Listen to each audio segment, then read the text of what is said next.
Bueno, buenos días a todos, a todas. Terminamos hoy las jornadas con un lujazo de charla. Os va a hablar ahora Aitziber, que la tenemos con nosotros. Es historiadora del arte. Trabaja actualmente en el Museo Oteiza, pero un par de meses al año, ¿no, Aitziber? Viaja a desarrollar una labor como trabajadora artística por los derechos humanos a campos de refugiados. Hoy os va a hablar un poco de Palestina y de algún otro sitio también, creo, ¿no? Un poco de recorrido ahí vital y personal. Os invitamos a que le hagáis preguntas e intervengáis y os dejo con ella. Gracias.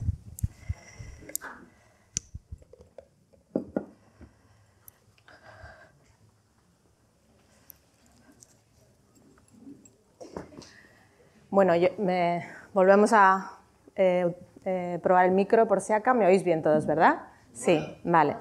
¿Más o menos? ¿Un poco más alto queréis? ¿Queréis que use el otro? No. Vale, venga. Bueno, pues Sabah al-Khair, buenos días a todos y a todas. Como os decía Lorea, a la que estoy muy agradecida porque es la que me lanzó la pelota para venir aquí a compartir con todas vosotras, con vosotros. Yo voy a explicaros un poco mi experiencia desde los campos de refugiados en Palestina. Va a ser una charla o un compartir, creo que un poco diferente a lo que habéis hecho a lo largo de esta semana. Yo no quiero hablaros de política, ni de historia como tal, ni de contextos como muy de libros, sino de las experiencias más directas que yo he tenido y tengo de calle. Es verdad que Lorea os comentaba que os voy a compartir con vosotros un poco mis últimas experiencias en algunos campos de Cisjordania, pero un poco también por situaros. Yo llevo trabajando en campos de refugiados mucho tiempo, no solamente en Palestina. He viajado y he tenido una relación muy directa con los campos de refugiados en Grecia durante más de 5 años, trabajando en lugares que probablemente habéis oído alguna vez en prensa, como Lesbos, Quíos o Samos, en las islas griegas, que son los campos más grandes que hay actualmente en Europa, de refugiados que vienen a través de la ruta de Turquía. También he trabajado en Bosnia o he trabajado en el Sáhara. Pero es verdad que en los últimos 3 años, aunque ya había viajado anteriormente a Palestina, he estado muy vinculada a los campos de refugiados de Palestina. Y os cuento todo esto no por explicaros mi vida, sino porque sí que quiero que hagamos un poco una relación entre lo que puede ser un campo, por ejemplo, un campo de refugiados en Lesbos, en Grecia, o un campo de refugiados en Italia, en Europa en general, o los campos de refugiados que podemos encontrar en Palestina, porque hay una diferencia bastante importante, ¿vale? Y quiero trasladárosla hoy, igual algunos o algunas ya lo conocéis.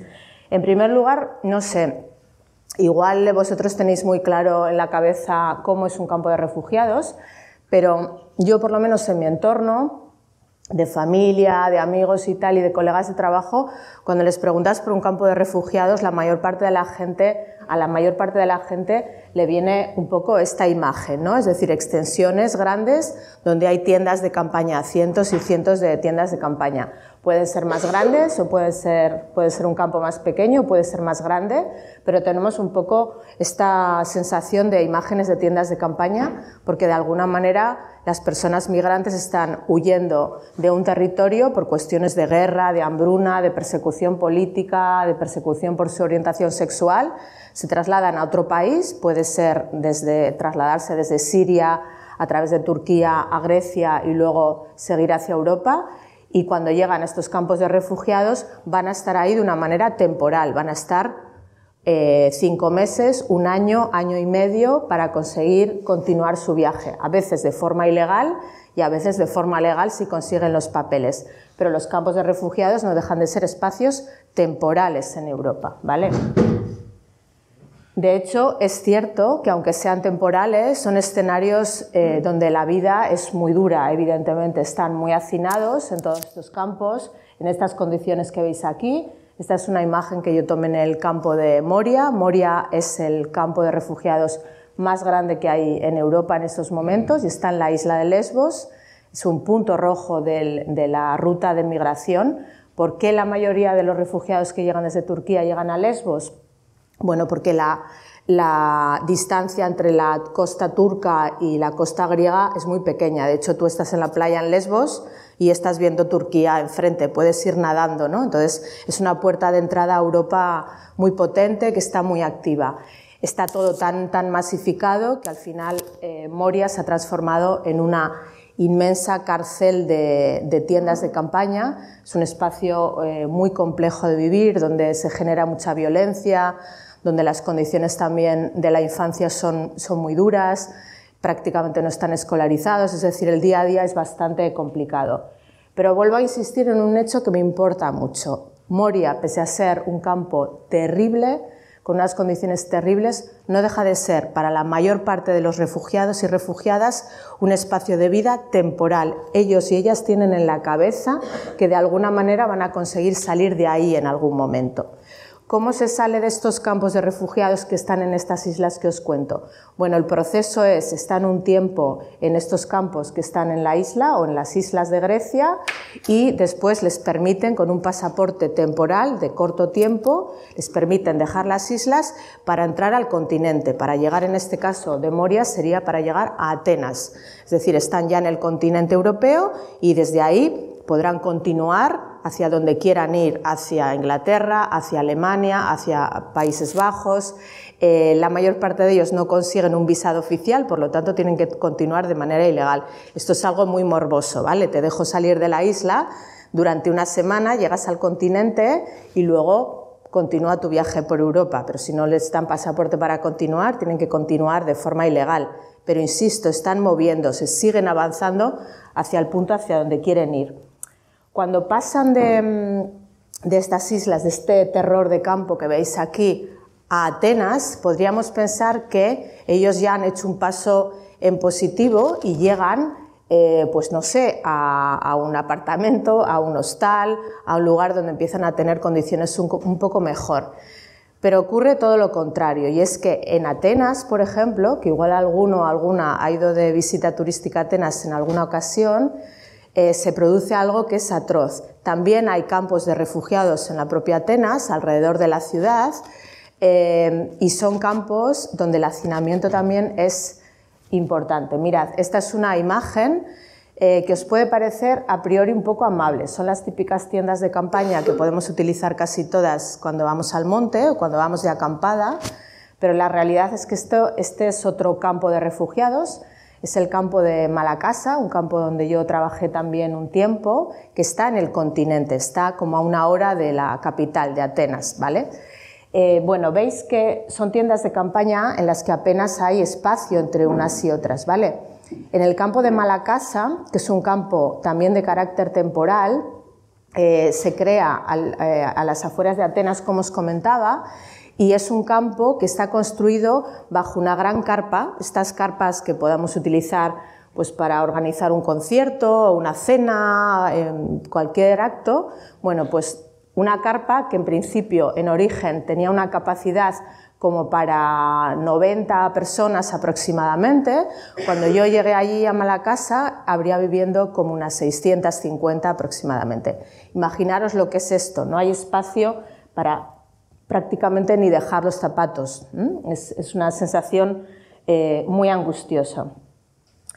Además, estos campos que se organizan cerca de la capital están siempre completamente aislados, es decir, no hay medios de transporte para llegar a la ciudad, no pueden conseguir comida, tienen que caminar kilómetros y kilómetros bajo el sol para conseguir poder llegar a algún sitio donde comprar algo, es decir, las condiciones son las propias para intentar hacerte reflexionar sobre ese viaje y decirte, bueno, igual es mejor que te vuelvas a tu país, ¿no? Es decir, es una presión psicológica muy fuerte sobre las personas migrantes.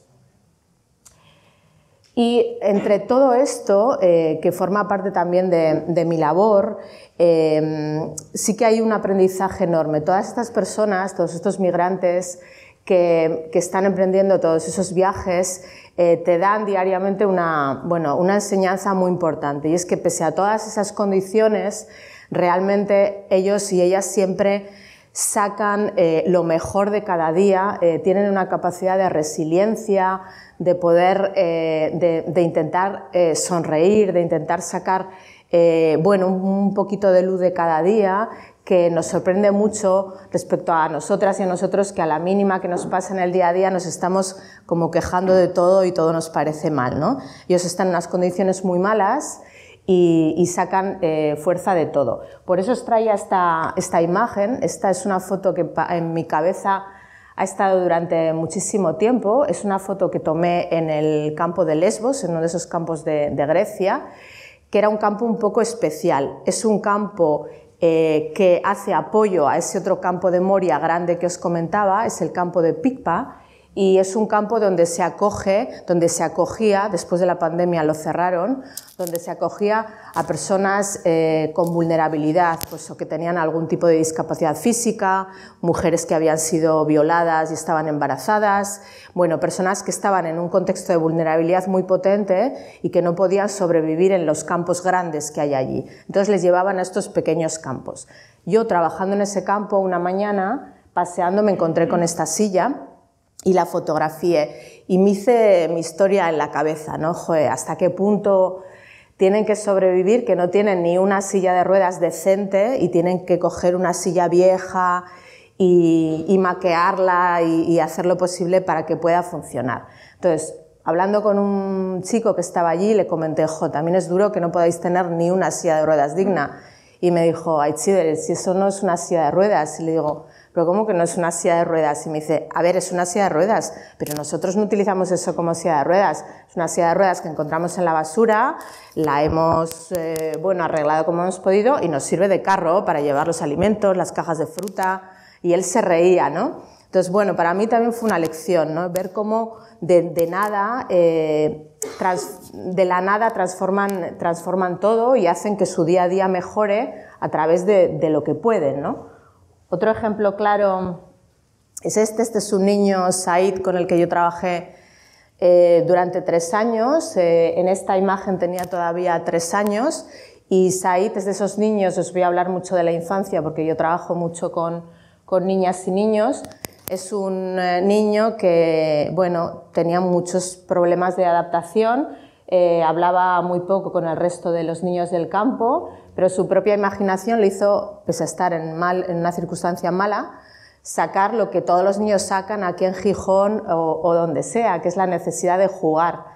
Y un día cuando llega al campo le vi así dentro de esta caja que veis aquí. Esta es una caja de plástico que se le entregaba a cada familia para que una vez a la semana fuesen a recoger los alimentos que se les daban. Era una caja especial porque si tú perdías esa caja no te daban alimentos, es decir, tenías que llevar esa caja. El niño robó la caja de sus padres y con un balón pues se construyó un coche y eso fue su mañana. Y bueno, y es la capacidad de un niño que estaba permanentemente llorando, gritando y tal, de buscar el juego por sí mismo desde cualquier lugar. Eso es la resiliencia pura y dura que tienen ellos, ¿no? Este es otro ejemplo, estos son los alrededores de otro de los campos.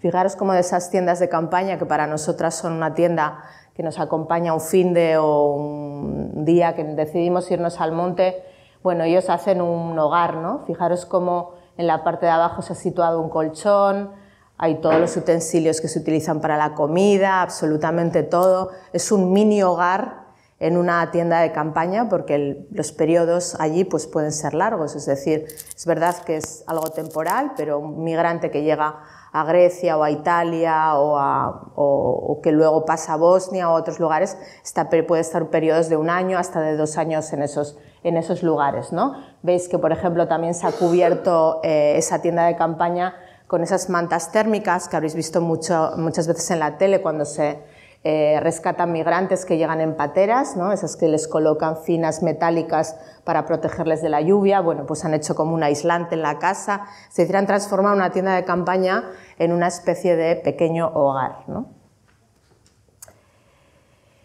Y todo esto ocurre de la misma manera en Palestina, es decir, todos estos campos de refugiados son campos de refugiados similares a los que encontramos en Europa, pues evidentemente no, y por eso os contaba lo anterior para que comprendamos lo que ocurre en Palestina. Sé que habéis trabajado mucho la historia de Palestina esta semana, Habréis visto esta imagen y supongo que seguro que alguna profa y algún profe os la ha enseñado, y quiero que nos paremos un segundo en ella. La historia de Palestina y la historia de los refugiados en Palestina es bastante diferente a lo que está ocurriendo en Europa, porque los refugiados y las refugiadas en Palestina son refugiados en su propia tierra.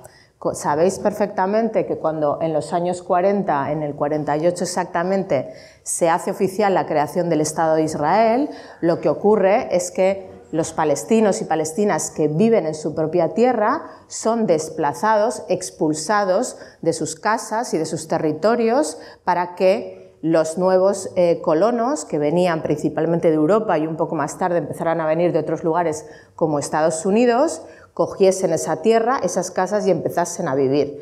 Ese desplazamiento no es el que hemos visto, estamos viendo en Europa, es decir, hay palestinos que se van de Palestina, Jordania y otros lugares, pero muchos de ellos lo que hacen es moverse de sus tierras desde donde se les ha echado un poco hacia adelante, pero siguen en la misma Palestina. Es como si a vosotros alguien viniese aquí a Gijón y os dice, bueno, vamos a colonizar Asturias. Entonces, vosotros no pensáis que os tenéis que ir de Asturias, sino que os van a echar de vuestra casa durante un tiempo pequeño y os vais desde Gijón a Avilés.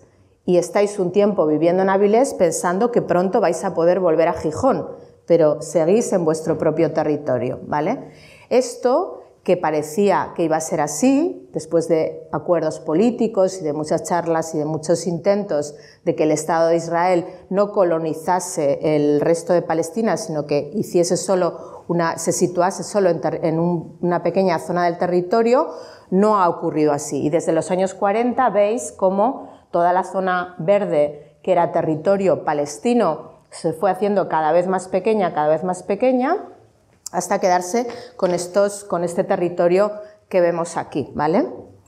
Entonces, esta es la actual Palestina, ¿vale? Cuando Israel empieza a ocupar todo, quedan diferentes territorios. Habéis hablado mucho esta semana de Gaza, que es ese espacio súper pequeño.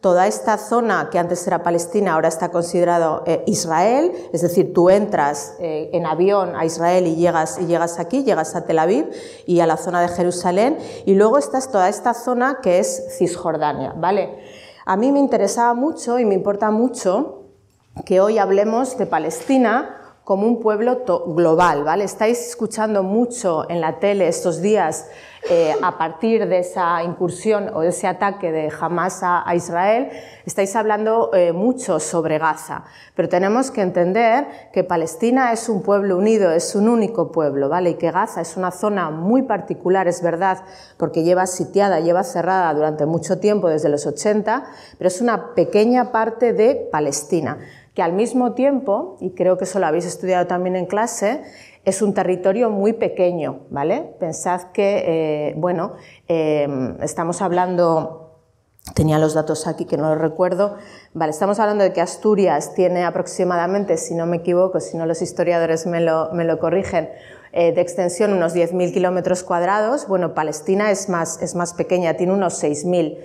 Pensad, toda Palestina, todo este territorio verde que os estoy enseñando. Si Palestina tiene 6.000 kilómetros cuadrados, menos que Asturias, en nivel de población no tiene nada que ver. Asturias estará como aproximadamente en 1 millón de habitantes y en Palestina hay aproximadamente 5,5 millones de habitantes. Esta es uno de los territorios o uno de los pueblos de los países más pequeños que existen en el mundo y al mismo tiempo la densidad de población es muy alta, ¿no? Vamos a irnos entonces un poco a ese día a día. Cuando a nosotros nos cuentan todo eso, vale, actualmente tenemos el Estado de Israel y tenemos un territorio palestino que no tiene por ahora independencia. Donde está Gaza, donde está Jerusalén, que tiene una parte que también pertenece a Palestina, y donde está Cisjordania. Y entonces todo esto lo suelen resumir en este mapa que veis aquí, ¿no? Tenemos la Franja de Gaza, tenemos Israel y tenemos lo que en inglés llamamos West Bank, que es Cisjordania en castellano, ¿vale? Tenemos Cisjordania. Entonces, cuando vemos este mapa, nos da la sensación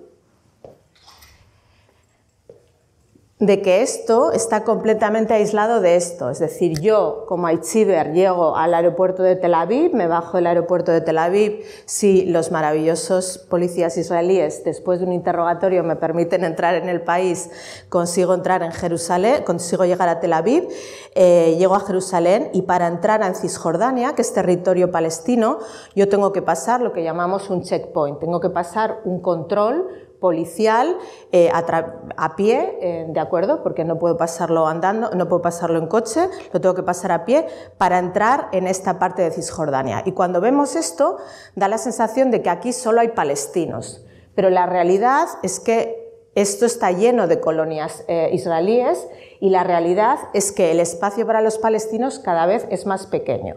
Y al mismo tiempo, en prácticamente todos los lugares marcados que veis aquí en el mapa, Nablus, Jenin, Tulkarem, Ramallah, Jericó, hay campos de refugiados. Es decir, todos esos refugiados expulsados de estas tierras lo que hicieron es ir hacia aquí y están aquí en espera, después de décadas, de volver a sus propias tierras, ¿vale? Quiero que entendamos esto porque es un poco complicado.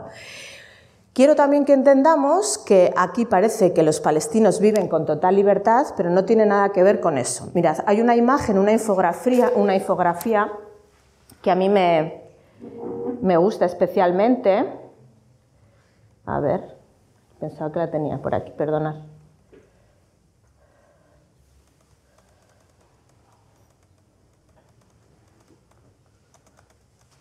Pues no la tengo.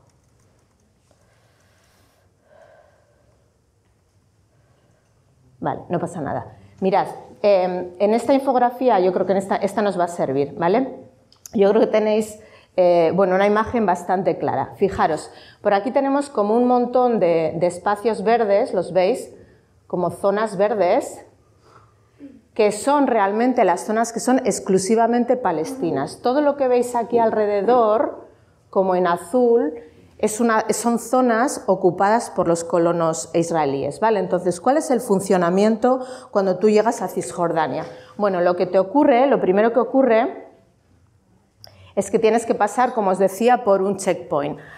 Durante mucho tiempo, lo que ocurría es que tú pasabas por este checkpoint, por este paso fronterizo, donde te volvían a mirar los papeles, donde te chequeaban qué ibas a hacer. Los palestinos solo pueden entrar a Cisjordania o salir de Cisjordania a Jerusalén si tienen un permiso de trabajo.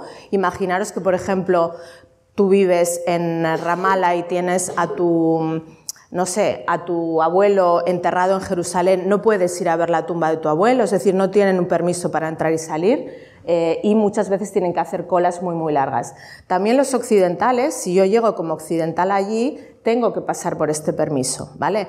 ¿Qué ocurre con los israelíes? Son los únicos que pueden entrar y salir a ese territorio por sus propias carreteras, es decir, hay como una doble vida. Hay carreteras hechas para ellos, por donde pueden circular sin ningún problema, por donde no tienen que pasar controles, y luego está el resto de Cisjordania lleno de controles. Los controles no son solamente al entrar en el territorio cisjordano, sino que en cada población tienes controles que pueden ser móviles. Esto quiere decir que se pueden ir cambiando de lugar, de situación y que te pueden parar en cualquier momento. Es decir, que moverte por allí es francamente complicado. Y una vez que has entrado, me interesa que veamos un poco este concepto. Una vez que hemos entrado en este territorio de Cisjordania, nos vamos a encontrar con una vigilancia permanente. Tanto los internacionales que vamos allí como los palestinos que viven allí. Nos podemos encontrar con este señor tan simpático que veis aquí en cualquier carretera. Es decir, es muy habitual ir atravesando cualquier carretera, entradas y salidas de cualquier población y tener a alguien como él vigilándote desde un checkpoint en lo alto y tienes esa sensación de estar permanentemente bajo la mirada de alguien que tiene un Kalashnikov delante, es decir, que es algo muy, muy agresivo y muy violento. Y además hay algo que también es muy importante y es que este tipo que veis aquí en pantalla pertenece al ejército de Israel. Pero ¿qué me decís de estos que están aquí? Estos no pertenecen al ejército de Israel, ¿vale? Estos son los colonos que habitan en esas colonias, en esos espacios que han ocupado territorio palestino. Y estos colonos, de los que se habla muy poco en la prensa últimamente, porque estáis escuchando permanentemente cómo Hamas y las milicias de Hamas están atacando al ejército de Israel y el ejército de Israel ataca a las milicias de Hamas, pero estos señores que veis aquí no pertenecen al ejército, ¿vale? Son civiles, como todas nosotras y como todos vosotros, ¿vale? Como nuestros padres, como nuestras madres, son civiles, pero son civiles que tienen permiso de arma, pueden conseguir un arma y comprar un arma sin ningún tipo de problemas y además van por la calle de esta manera. Tú puedes entrar a un supermercado a comprar tomates y encontrarte con un señor que va así, ¿vale? Esto genera una sensación de violencia enorme porque los civiles palestinos no van armados. Las milicias palestinas van armadas, pero no están por la calle, actúan cuando tienen que actuar o cuando quieren actuar. Pero cuando tú caminas por un pueblo palestino, no te encuentras con palestinos armados, te encuentras con palestinos que van a hacer la compra, alcohol y que van a hacer su vida. Pero cuando caminas por una colonia israelí, sí te encuentras con gente armada, sí que lleva a sus niños con estos rifles, que va al supermercado con estos rifles, y lo que es aún peor, que utilizar estos rifles para ellos no tiene absolutamente ningún tipo de consecuencia legal. Ahora os hablaré de ello. Y esto, relacionado con todo lo que estáis viviendo y viendo en Gaza en las últimas semanas, está siendo un problema cada vez más grande. Toda la barbarie que estamos viendo en Gaza, esa forma de exterminar un pueblo casi en directo, vemos esas matanzas de civiles diariamente, esos bombardeos que están destruyendo permanentemente Gaza, de la que ya no queda casi nada, ha hecho que estos civiles, estos colonos que viven en Cisjordania, se hayan de alguna manera envalentonado, ¿no? Y la agresividad en Cisjordania ha aumentado muchísimo. Yo volví de allí en septiembre y el anterior viaje lo hice en octubre. En menos de un año la sensación de violencia en las calles yo la he notado enormemente fuerte, ¿no? La última moda es esto que veis aquí y me interesa que nos paremos un poco. Esta parece una imagen no demasiado agresiva, intuyo que sabéis lo que es. Son unos muñecos de trapo manchados de rojo. Bueno, esta es la última moda entre los colonos de las colonias en Cisjordania, que es manchar muñecos de trapo de sangre y colocarlos como forma de aviso, de agresión a la entrada de las poblaciones palestinas. Las colocan, los cuelgan de los cables, los dejan a la entrada de los checkpoints, dando a entender que el objetivo claro son los niños y es la infancia. Me paro un momento aquí. La infancia ha sido siempre, sigue siéndolo, pero ha sido siempre el objetivo claro del sionismo en Israel. ¿Por qué? Porque evidentemente allí, aquí o en cualquier otro lugar, las niñas o los niños son el futuro de cualquier país. Por lo tanto, ellos tienen claro que exterminando a los niños se extermina un pueblo. No sé si os habéis preguntado por qué es tan evidente que hayan decidido matar, asesinar diariamente cientos y cientos de bebés y de niños en Gaza, porque esos bebés y esos niños son el futuro de Gaza, esos bebés y esos niños son el futuro de Cisjordania, son el futuro de toda Palestina. Por lo tanto, el objetivo claro son los niños y se mata a los niños sin ningún tipo de miramiento. Mirad, hay un tipo, podríamos definir como absolutamente repulsivo, que es este que veis aquí en pantalla, que es Yaron Reben. Esta no es una cita de un libro de historia. Yaron Reben es un rabino sionista que tiene un canal en YouTube muy activo, que cuelga barbaridades de todo tipo, nunca ha sido bloqueado. Es muy fácil que tanto a periodistas como a activistas que trabajamos en la causa palestina cada cierto tiempo se nos bloqueen las cuentas de Facebook principalmente, también Instagram, en Twitter es más fácil moverte, pero es bastante fácil que de repente te bloqueen la cuenta, te la cierren ante cualquier comentario que hagas a favor de la causa palestina. Por el contrario, ellos pueden soltar barbaridades como estas sin que en ningún momento se les bloquee ninguna cuenta. Y esta es una cita que extraigo de uno de esos vídeos. Decía Yaron Reben hace poco: no debe haber piedad ni con los niños árabes, no seas misericordioso con ellos, ellos crecerán y serán peor que sus padres. No tengas piedad, no dejes a nadie con vida. Según la Torá, nuestros enemigos, hombres, mujeres y niños, no tienen derecho a existir. Este es el objetivo, es decir, no se esconden y para ellos la Torá les permite ocupar las tierras palestinas y matar directamente a los palestinos. Ayer Netanyahu, el primer ministro de Israel, dejó claro ante el mundo entero en una entrevista que el objetivo es acabar con todo el pueblo palestino. O los matamos o se van, es decir, no hay ninguna opción. Y en todo esto hay una parte de la población que está sufriendo especialmente y es evidentemente la infancia.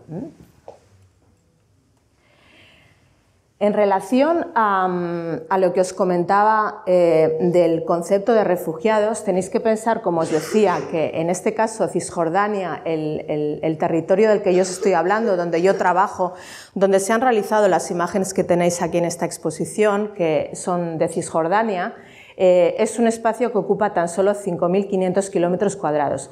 Pensad que tiene una población de 2.400.000 habitantes aproximadamente, Cisjordania, y que de ellos más de 900.000 son considerados refugiados, personas refugiadas. Fijaros qué barbaridad de cifras, porque como os decía, no pueden volver ni ir hacia un lugar ni salir tampoco de Palestina, aunque los palestinos quieren quedarse en Palestina, eso también hay que tenerlo claro. Bueno, entonces sí que me interesa que volvamos un poco a esos campos de refugiados. Cuando yo os estoy diciendo que tenemos una extensión de campos muy grande en Cisjordania, podemos pensar que esos campos son de nuevo, como yo os contaba, campos similares a los que yo os he enseñado en Europa. Es decir, por ejemplo, algo así. Efectivamente, esto es un campo de refugiados en Cisjordania. Es el campo de refugiados de Balata, ¿vale? Pero este campo de refugiados, o esta imagen que veis aquí de Balata, que pertenece al área de Nablus, donde yo he trabajado, donde yo trabajo, el campo de Balata es uno de los primeros campos, es el más grande de Cisjordania y es uno de los primeros campos que se crea con esa población que en los años 40 es expulsada de lo que ahora es Israel, un poco hacia adelante y se quedan aquí en Balata, en el norte de Cisjordania, esperando volver a sus tierras. Por lo tanto, surge, como os decía antes, como un campo temporal, con tiendas de campaña, con alguna estructura metálica, pero también de carácter temporal, con idea de que aquí van a estar durante un tiempo y van a poder volver a sus casas. ¿Qué ocurre? Que llegan en los años 40, no pueden volver a sus casas, Israel sigue avanzando, ocupando casas y ocupando territorio, llegamos a los 50, a los 60, a los 70, a los 80, a los 90, al 2000 y siguen sin poder volver a sus casas. Por eso los campos de refugiados en Cisjordania se han transformado en campos de refugiados que podríamos definir como crónicos, es decir, están permanentemente ahí, la gente ha llegado ahí hace generaciones, se ha enamorado, se ha casado, ha tenido hijos, esos hijos se han enamorado, es decir, hay varias generaciones que viven ahí y que están avanzando sin poder volver a sus tierras. Esto es el campo de Balata en los años 40. Fijaros cómo es el campo de Balata ahora, en este último año en el que yo he estado allí. Es esto. Esto es el campo de refugiados de Balata en estos momentos. Es aterrador porque son construcciones de hormigón que están absolutamente apelotonadas y en las que ya hay 3 generaciones, casi una cuarta de esos que salieron en los 40 viviendo aquí. Fijaros, vuelvo atrás en esta imagen, cómo los primeros campos de refugiados en Cisjordania se estructuran bajo cuadrículas, es decir, a cada familia se le otorgaba este espacio de suelo, ¿vale? Sobre ese espacio de suelo otorgado sobre plano se situaba una familia. Como esas familias no pudieron volver a sus casas, lo que ha ocurrido es que transformaron esa tienda o ese espacio metálico temporal en una casa de hormigón, pero solo tienen ese terreno, entonces solo pueden construir sobre ese terreno. ¿Y qué ocurre? Que veis que actualmente se siguen manteniendo esas cuadrículas, tenemos un poco más o menos la misma estructura, son cuadrículas, este es el mismo espacio de las tiendas de campaña de los 40, pero como no tienen espacio para extenderse de otra manera, tienen que tirar hacia arriba, van aumentando hacia arriba según va creciendo la familia. Os traigo una imagen que es de el otro de los campos donde yo he trabajado, que es el campo de Ascar, también está en Nablus, para que tengáis una idea. Fijaros, esta es la entrada del campo de Ascar, cerca de la escuela donde yo trabajo, y como veis aquí también podemos ver esta idea de cuadrícula, ¿vale? Este sería el terreno que en origen en los 40 les dan de tierra para poner la tienda de campaña. Como no pueden irse de aquí, construyen esta casa. Como no pueden irse de aquí, construyen este piso. Como no pueden irse, van construyendo hacia arriba. Y veis que además las casas están normalmente siempre sin acabar, como opción de continuar hacia arriba, porque son familias enteras las que viven en estos bloques. Pero fijaros que al no tener espacio entre unas y otras, realmente tampoco hay opción de construir ventanas, solamente en este lado, pero en los laterales no tienen ventanas. Y bueno, todo eso se transforma en una especie de ciudad de hormigón donde es muy complicado vivir. Fijaros, las calles son tan estrechas que realmente en muchas de ellas no puedes atravesarlas caminando así, mirando al frente. Tienes muchas veces que ir así, caminando de esta manera. Imaginaros lo que es también sacar la basura, la limpieza, la privacidad. Una de las cosas que te cuentan cuando hablas con ellos, te dicen lo que más echamos de menos es la privacidad, porque no tenemos espacio entre casas, todo se oye, no podemos tener ningún tipo de intimidad. Apenas hay luz, por lo que hay muchísimos problemas relacionados con la vista, con la piel, porque tampoco hay espacios verdes, ¿no? Son espacios muy complejos donde vivir e, insisto, son estructuras de casi ya de ciudad, ¿no? Entre todo esto, como os decía, quien más sufre es la infancia. Estas son Nur y Dima, son dos de las niñas de uno de los talleres. Y el objetivo cuando trabajamos con ellas es evidentemente intentar sacar un poco una sonrisa de donde a veces es difícil que la haya. Pensad que son niñas que se acuestan diariamente escuchando disparos. Es muy duro meterte a la cama todos los días escuchando disparos, no sabiendo si vas a poder ir a la escuela, si perdiendo, casi todas ellas han perdido algún familiar a lo largo de su corta vida, es decir, es habitual que muera un hermano o dos, o el padre o alguien en un periodo muy corto de sus vidas. Por lo tanto, son niñas que te sacan esta sonrisa, pero que al mismo tiempo también, se caen rápidamente, ¿no? Tienen como picos de felicidad, pero luego caen rápidamente, ¿no? Porque pensad un poco en estas cifras, que son un poco aterradoras. Estas son cifras, recogidas antes de todo el conflicto que está ocurriendo ahora en Gaza, ¿de acuerdo? Por lo tanto, yo creo que estos porcentajes han tenido que subir mucho sobre lo que os presento aquí, y aquí ya son aterradores. Es decir, en Palestina, la infancia tiene este panorama. En Gaza, casi el 62% de los niños y las niñas y los adolescentes que tienen vuestra misma edad tienen problemas de depresión en un 62%, depresión crónica, es decir, permanente. Esa depresión va unida a un estrés crónico, evidentemente. Si te están bombardeando cada 2 días, si matan a tus familiares cada 3 días, viven en ese estrés crónico permanente. Y en Cisjordania, que puede parecer más tranquilo y de quien la prensa no habla nunca en absoluto, los datos son aterradores también. Un 42% de los niños tiene depresión crónica. Es el caso de Amin, un niño con el que yo he trabajado, que cuando le miras a los ojos tiene una tristeza tal atroz que te cuesta mucho mantenerle la mirada, y además tienen un estrés de un 40%. Es muy habitual que estés trabajando con ellos y de repente se pongan a gritar o tengan que salir de la sala, les cuesta mucho mantener la atención, y eso que yo trabajo desde el arte y es un espacio donde se pueden relajar más, pero sigue siendo muy complejo. Porque esta infancia que veis aquí y la adolescencia de Palestina sufre una presión tanto de esos colonos como del propio ejército de Israel diariamente.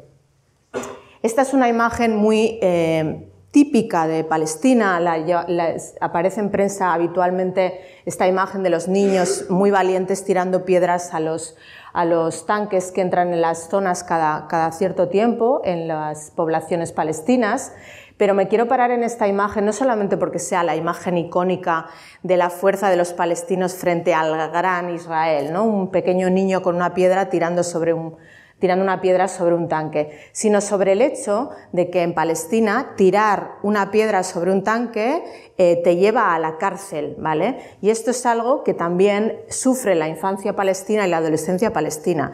Si a vosotros aquí en una manifestación se os ocurre tirar una piedra a la policía, por supuesto que os van a coger, os van a pedir la documentación y vais a ir a comisaría, pero esa misma noche saldréis de comisaría, estoy absolutamente segura. Si tú con 9, 14, 15 o 16 años se te ocurre tirar una piedra a un tanque palestino, te vas a la cárcel directamente, no a la policía, a la cárcel. Hay más de 700 detenciones de menores al año en Cisjordania, ya no digamos en Gaza. Estos menores durante mucho tiempo pueden estar de repente meses sin tener contacto con su familia, sin juicio, sin tener derecho a un abogado. Es decir, imaginaros la dimensión tan absolutamente surrealista de todo esto. Algo que también es bastante habitual es que el ejército de Israel se sitúe en espacios cercanos a escuelas. Muchas veces te cuentan que las madres llevan a los niños y a las niñas a la escuela a la mañana, pero muchas veces no pueden llegar hasta la escuela porque les bloquean el paso y muchas veces no pueden volver de la escuela porque han hecho un checkpoint y el paso está cerrado. Imaginaros que vosotros os levantáis cada mañana, aquí muchos días os levantáis por la mañana y decís, joder, qué coñazo ahora tener que ir al instituto, no me apetece nada. Allí el problema es, joder, no sé si hoy voy a llegar al instituto. Y si llegas al instituto, el problema es, no sé si voy a poder volver del instituto. Es decir, permanentemente estás bloqueado. Por ejemplo, para ir a la universidad, yo, amigas que tenía allí que me comentaban, decían, es que la universidad, por ejemplo, hay una universidad en Nablus donde yo estaba, que es la Universidad de Al-Nayat. La Universidad de Al-Nayat está como a 15 kilómetros del centro. Había veces que podías tardar 3 horas en llegar a la universidad porque te estaban parando continuamente o bloqueaban la carretera. Es decir, no puedes hacer un día a día normal y eso psicológicamente te va minando, ¿no? ¿Por qué os cuento todo esto? Porque en paralelo a todo lo que está ocurriendo en Gaza, habréis leído y escucharéis y os contarán muchas cosas sobre lo que llamamos las milicias palestinas, la resistencia palestina. La resistencia palestina, como sabéis, son grupos creados en diferentes lugares del territorio palestino para luchar en contra de la ocupación. Están armados, evidentemente, pero quiero que entendamos por qué surgen y cómo surgen. Es decir, surgen de esta violencia permanentemente que el pueblo palestino lleva sufriendo durante décadas y décadas, ¿vale? Al final, toda esta violencia que estos niños y estos civiles están sufriendo desde décadas tiene que salir en forma de respuesta de alguna manera. Y se generan estas milicias que sienten que tienen que defender a su pueblo. Yo no estoy diciéndoos que la violencia es la solución a todo, pero que hay que ponerse en esa situación para comprender por qué surge esa violencia. Os cuento algo que, por ejemplo, yo viví estando allí, no en este último viaje, en el anterior, en Nablus, que es la ciudad donde yo vivía, se creó una milicia, una nueva milicia, que son los Lions Den. Los Lions Den, que podríamos traducir como la guarida de los leones, es una milicia que se creó en septiembre del año pasado y está compuesta por gente muy joven, gente entre 18 y 25 años máximo, ¿vale? Gente muy joven que decidió generar un grupo de defensa en la ciudad de Nablus y relacionándolo con todos estos campos de los que yo os hablaba. Balata y Askar, que son los campos donde yo he trabajado, pertenecen al distrito de Nablus, ¿vale? Todos estos jóvenes son jóvenes que antes de coger estos fusiles han sido esos niños de los que yo os hablaba, esos niños a los que les han pegado, que no han podido ir a la escuela, que han visto rifles permanentemente delante de ellos, que han vivido con tanques a las puertas de sus casas. Es decir, todo esto lo han vivido. Llega un momento en el que necesitan sacar esto por algún lado. Y resulta muy fuerte ver a estas milicias. Estos son los propios Lions. Es el día que hicieron oficial hicieron oficial su grupo de resistencia. Esa semana recuerdo que fue especialmente complicada. Cerraron todos los accesos, estábamos escuchando tiros diariamente, no pudimos movernos de las casas durante prácticamente 5 días, escuchábamos explosiones 20 horas al día.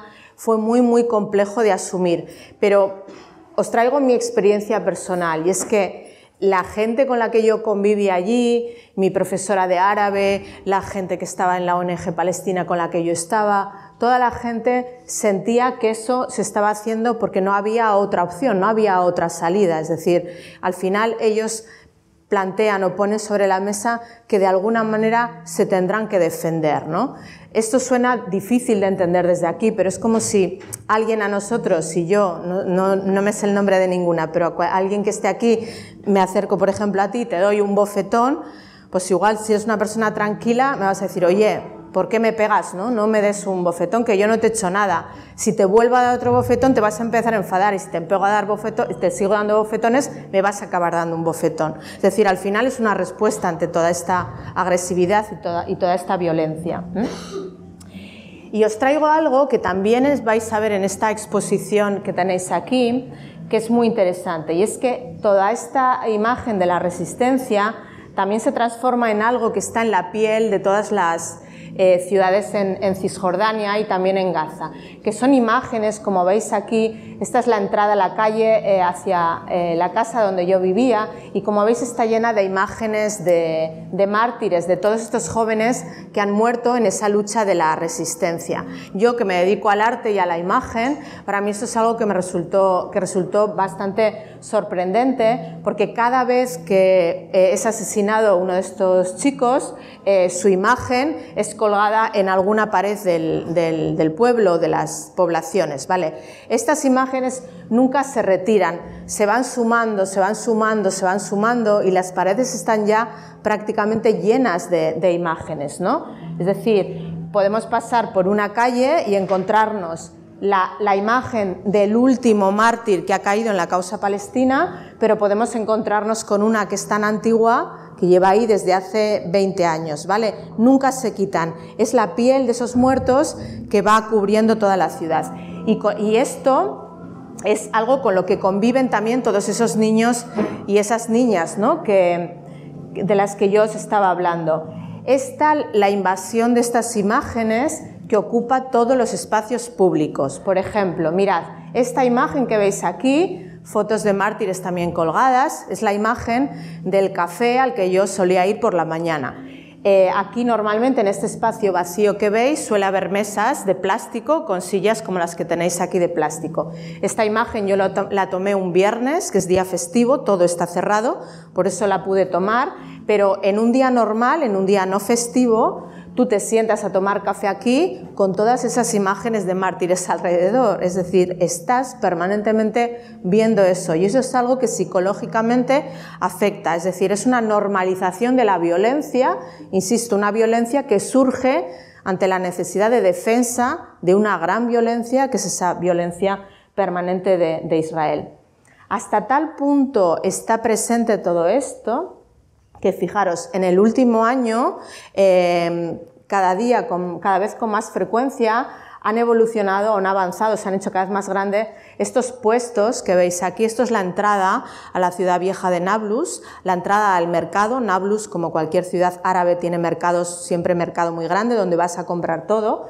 Y en la entrada, está esta tienda, hay más, en la que, como veis, hay imágenes, pósters, como podríamos poner, como este que tenéis aquí, como cualquiera que tenéis en casa, de todos esos mártires que han caído en la lucha palestina. Estos pósters se compran para colgarse en la habitación, para ponerlos en casa. Es decir, allí los chavales no se compran un póster de un cantante o de un futbolista, se compran pósters de mártires que son realmente, para ellos son los héroes que están en su cabeza. Y todo esto es una convivencia y es una normalización de la violencia que es muy compleja de gestionar. Una de las cosas para mí más duras que viví también fue esta imagen que os traigo aquí. Esos pósters que os he comentado, o esas imágenes de los mártires muertos, se llevan también a la cotidianidad. En una ocasión a mí me invitaron a comer a casa de una familia palestina y cuando estábamos en el salón entró un niño pequeño de apenas 9 años y aquí colgado, como yo llevo un colgante o como vosotros podéis llevar cualquier cosa, llevaba esta especie de escapulario que veis aquí. No es una imagen religiosa, es la imagen de un familiar, en concreto de su tío, que había sido asesinado por el ejército de Israel. Y ellos llevan la foto, que esto es algo que no se ve habitualmente ni en prensa ni en nada, llevan la foto de sus mártires aquí. A mí me impresionó mucho que un niño tan pequeño ya tuviese esa vinculación y esa relación directa con la muerte. La infancia no es un lugar en el que debería no es una época de la vida, en la que se debería transitar a través de la muerte, pero ellos lo hacen permanentemente, están en relación con la muerte.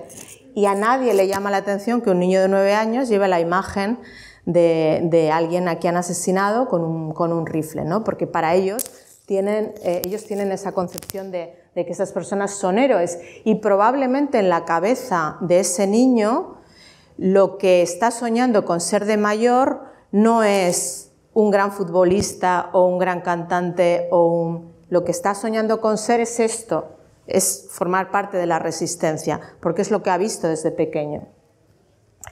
Cuando yo os estoy hablando de todo esto y de la infancia, bueno, parece que, si están en mitad de la batalla o de una incursión, pues lo normal, entre comillas, es que, mueran niños, ¿no? Como está pasando en Gaza, ¿no? Si hay un bombardeo en un edificio, no debería ser así, no se deberían bombardear espacios civiles, pero una bomba arrasa con todo y entre ese todo están los niños.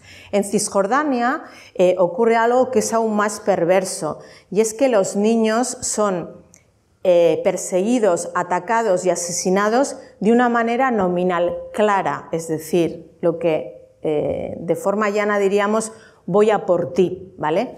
Os voy a poner, pese a que me cuesta, todavía me emociono, me cuesta, 3 ejemplos de alumnos que hemos perdido en el último año y que representan esta parte tan oscura de cómo gota a gota Israel está acabando con la paciencia de Palestina y generando esta violencia permanente también dentro de las calles. Mirad, esta es la imagen de Suleimán, ¿vale?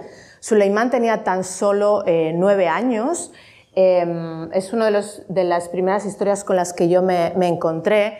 Yo estaba en ese momento, no fue en este viaje, fue en el anterior, yo vivía o convivía con una cooperante alemana y estando en el piso nos llegó un mensaje en el que nos decían que Suleimán había muerto a la entrada, al volver de la escuela al campo, ¿vale? En algunos casos las escuelas están dentro del campo y en otros casos los niños y las niñas pueden salir del campo de refugiados para ir a una escuela que está fuera. Suleimán volvía de la escuela y parece ser que había muerto, no sabíamos muy bien por qué. Lo primero que nos vino a la cabeza, evidentemente, es que había recibido un disparo del ejército israelí. No sabíamos muy bien qué había pasado y al final ya nos comunicaron que al volver de la escuela hacia el campo, un tanque y un grupo de militares israelíes le empezó a seguir desde muy cerca, ¿vale? Le empezó a seguir, le empezó a insultar, empezó a agobiarle, hasta tal punto que Suleimán sufrió un ataque de corazón. Es decir, murió de un ataque al corazón, no murió de un disparo.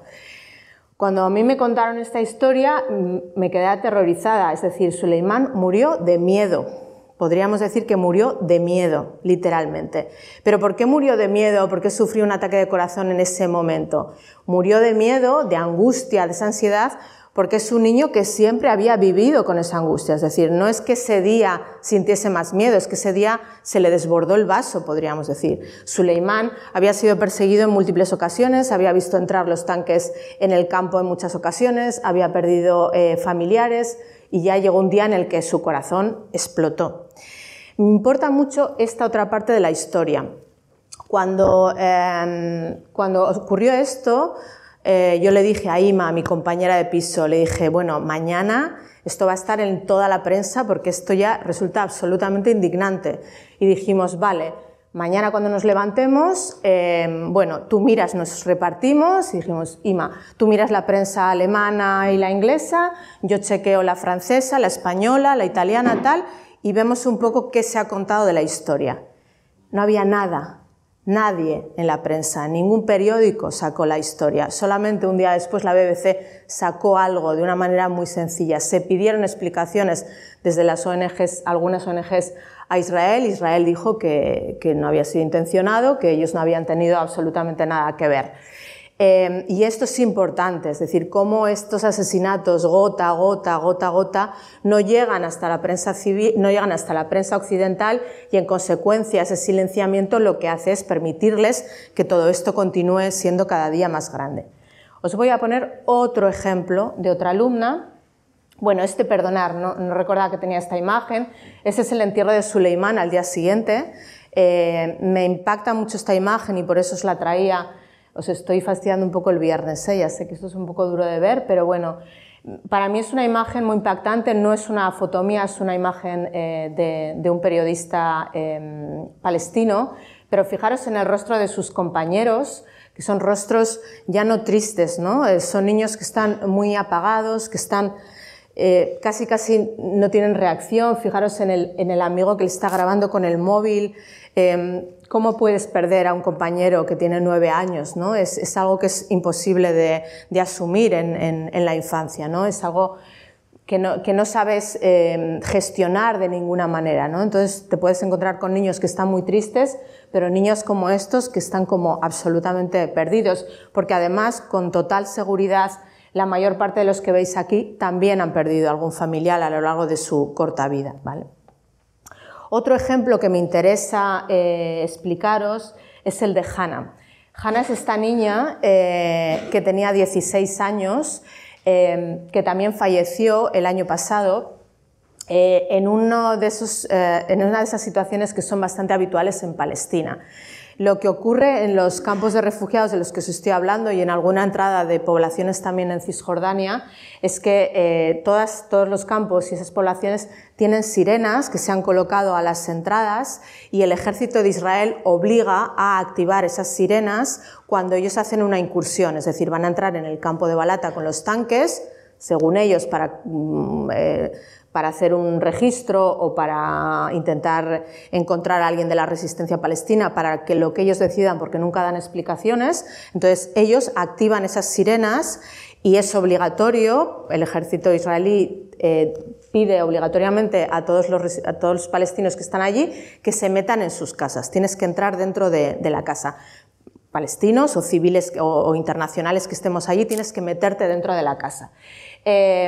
Porque esto igual os suena, ¿sabéis? En Gaza se ha hablado mucho de cómo Israel avisaba de que iba a bombardear un hospital, ¿no? Ellos dicen, como nosotros te avisamos, ya te hemos avisado, si luego te bombardeamos y tú sigues ahí, pues no es nuestra culpa, nosotros te hemos avisado, ¿no? En Cisjordania se hace así también, es decir, activan las sirenas, la gente se tiene que meter en la casa y, oye, si no estás en casa y de repente te hemos matado, pues te hemos matado.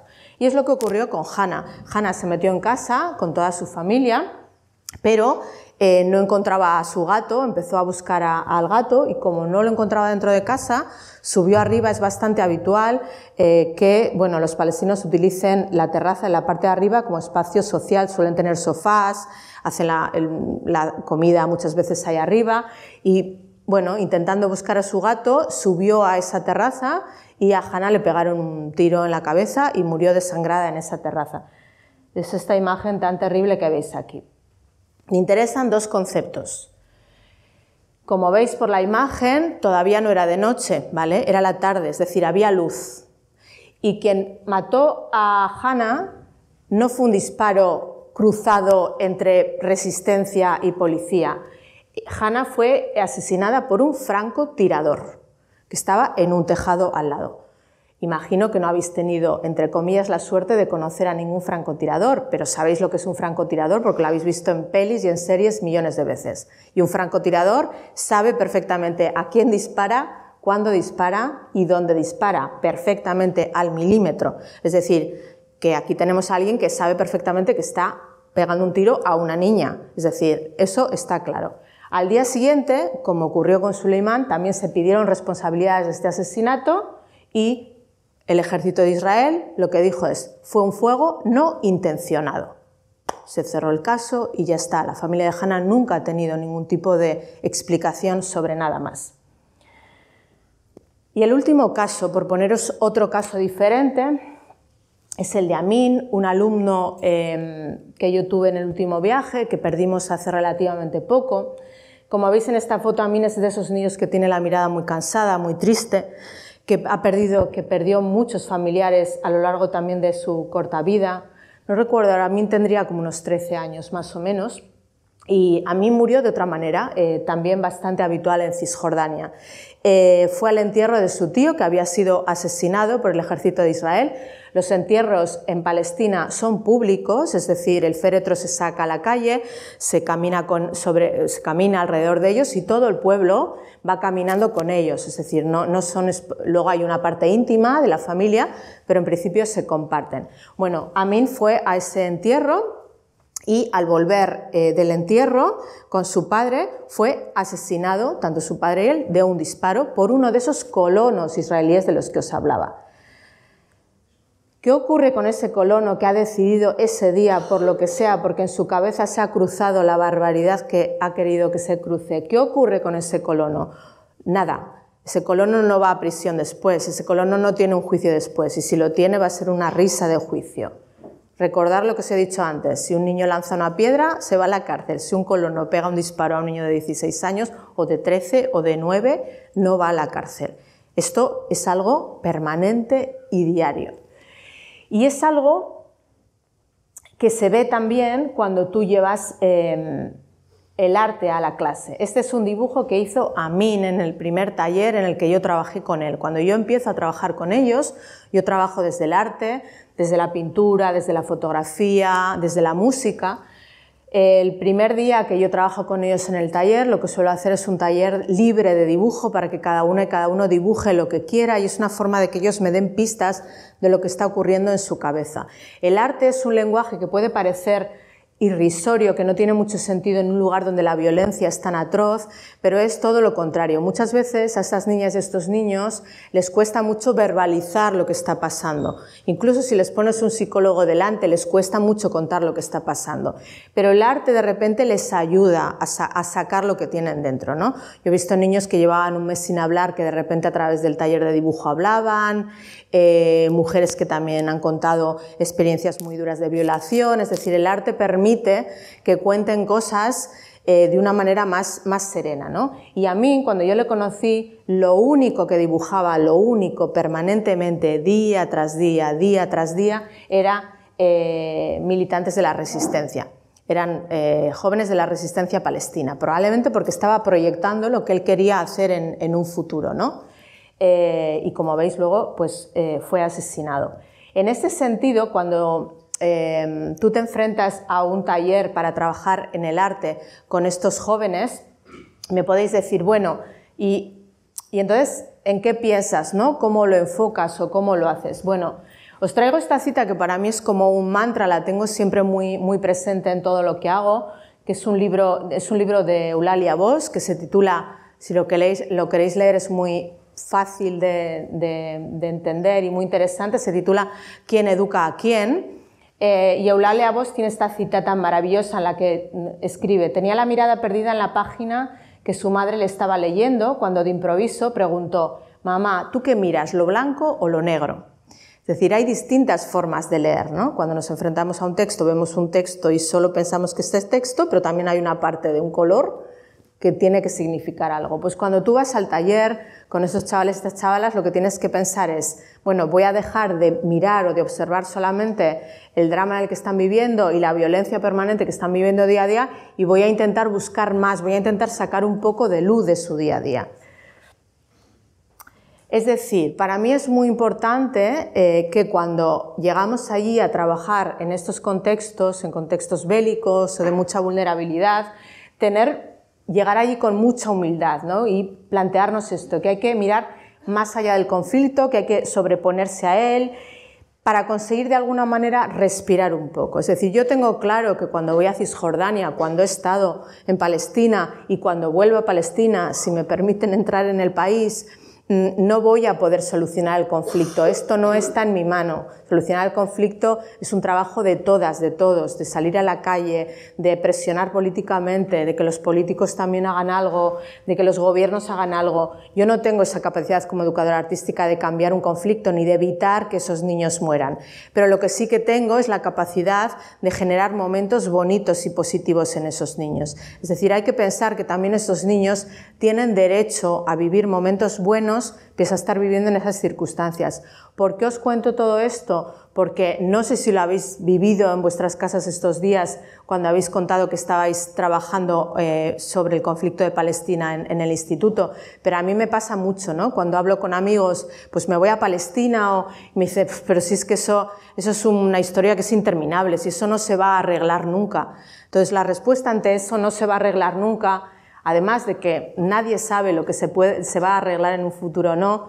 Para mí la respuesta siempre es que no solamente hay que trabajar por arreglar las cosas, hay que trabajar también por generar momentos buenos en los espacios donde las cosas están mal, es decir, generar pequeños momentos. Todas tenemos derecho a tener momentos de felicidad y de sonrisa.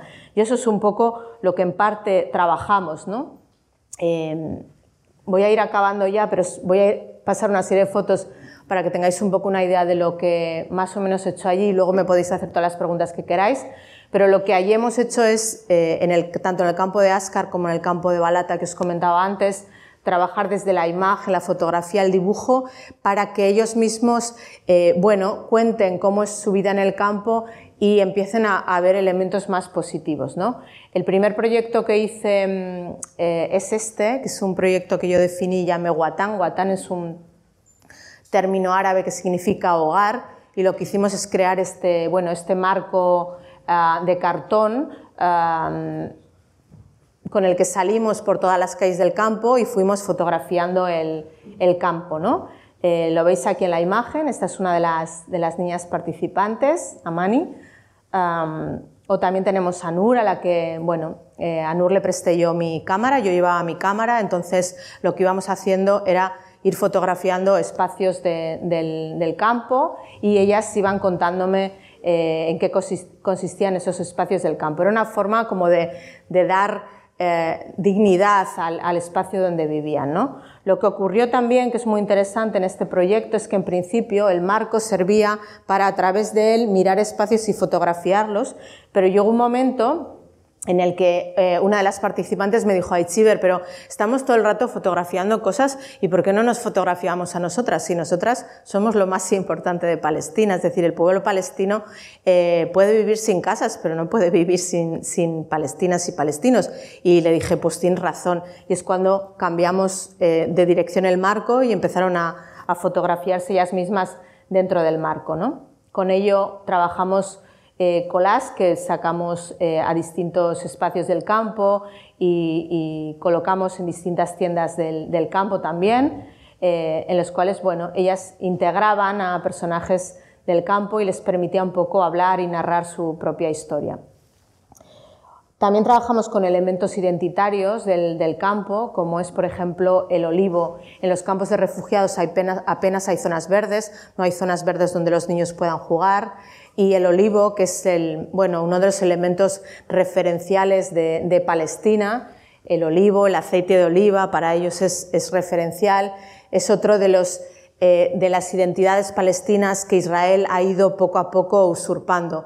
Israel habitualmente quema, arrasa los olivos, los olivares de los palestinos, los arranca, bloquea las entradas de agua. Pensad que hay algo brutal en toda esta historia y es que los palestinos, para utilizar el agua de su propia tierra, tienen que pagar a Israel. Es decir, Israel se ha hecho con el agua que hay en las tierras, ¿no? Esto es algo realmente increíble.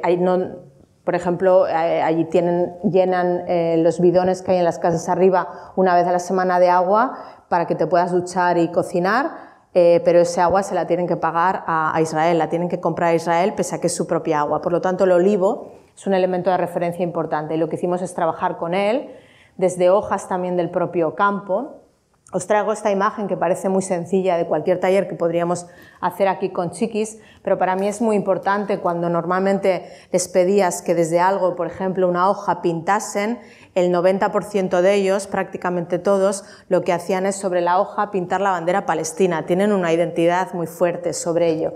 Pero lo importante del taller o lo que se buscaba es que desde esto sacasen eso otro, es decir, tuviesen la capacidad de ver más allá de eso, porque los niños viven permanentemente con ese concepto de la bandera, de la resistencia, de la lucha, y son niñas y niños y son adolescentes, necesitan tener otra perspectiva, otra visión.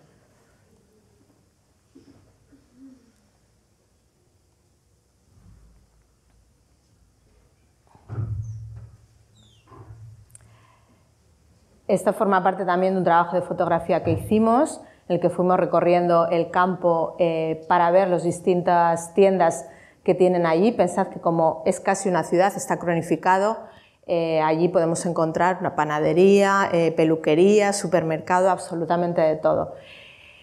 Pero en todo esto, que parece normalizado, ocurren cosas muy duras.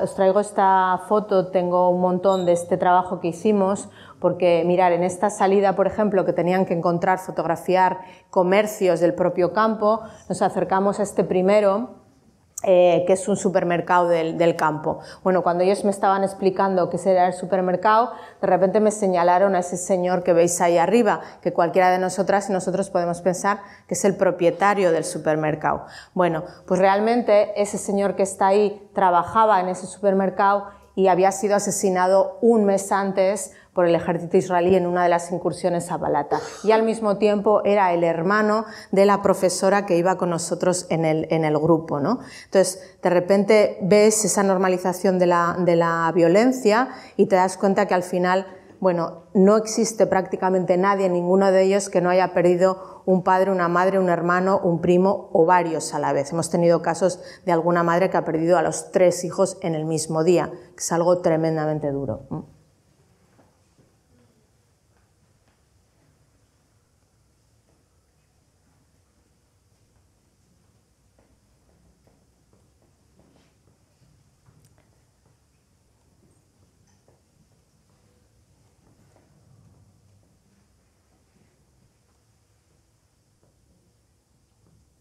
El último día que estuve allí hicimos un trabajo de identidad sobre las banderas, que fue crear banderas de Palestina muy grandes, y es muy bonito cuando conecto con ellos ver que todos esos trabajos siguen ocupando la pared, que los mantienen, que no los han quitado, se sienten muy orgullosos de todo ese trabajo que hacen, porque además son formas de trabajar muy diferentes, trabajos en suelo, trabajos sobre pared, que normalmente nunca hacen, y que también al propio profesorado les ha permitido trabajar de otra manera el arte, ¿no? Por ejemplo, aquí nunca habían trabajado en el suelo, trabajar en equipo y en suelo es algo que es muy novedoso, y cuando ahora a veces veo fotos y conecto, veo que el profesorado ha quitado las sillas, las mesas y está trabajando de otra manera, y es algo muy bonito, ¿no? Ver cómo también se producen esos cambios en las metodologías que les permiten también mover el cuerpo, estar de otra manera. Y ya finalizo, porque me gustaría que me hicieseis alguna pregunta. Cuando empezó todo el conflicto de Gaza, los niños de Cisjordania, de todos estos campos, bueno, pegaron psicológicamente un bajón muy, muy importante, porque evidentemente todo lo que vosotros estáis viendo en los móviles también lo están viendo ellos, ¿no? Y es muy duro ver, imaginaros que estáis vosotros aquí en Gijón y estáis viendo cómo están bombardeando a gente de vuestra edad o a bebés en Lugo, es decir, está aquí al lado, ¿vale? Entonces, para ellos psicológicamente es muy duro. Entonces, hemos empezado un trabajo de intervención en el que yo conecto una vez a la semana, los domingos, que es el primer día de la semana para ellos. Es un país principalmente musulmán, por lo tanto su semana empieza el domingo, y les planteo a los profesores un trabajo desde el dibujo para que ellos vayan contando cosas. Estos son los dibujos que empezaron a hacer la primera semana para contar lo que ellos estaban viendo desde Gaza, ¿no? Y el dibujo les está sirviendo un poco para verbalizar todo eso, y por lo menos que no se quede en estoy viendo el móvil y no acabo de entender, y sobre todo esa angustia que sienten los niños y las niñas palestinas de lo que está ocurriendo en Gaza va a ocurrir aquí. Es decir, los próximos y las próximas vamos a ser nosotros, ¿no? Que eso es una evidencia que está sobre la mesa y es la preocupación de todas y todos nosotros.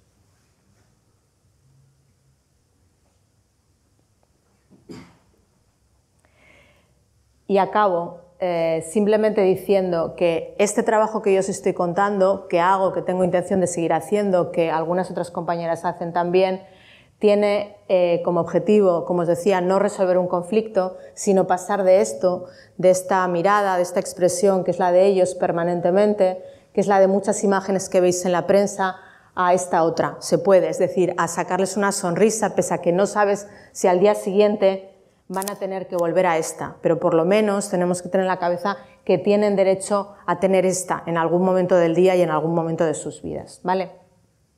Acabo aquí, tenéis mis redes ahí por si necesitáis también más adelante preguntarme algo. Shukran yazila, gracias a todas y a todos.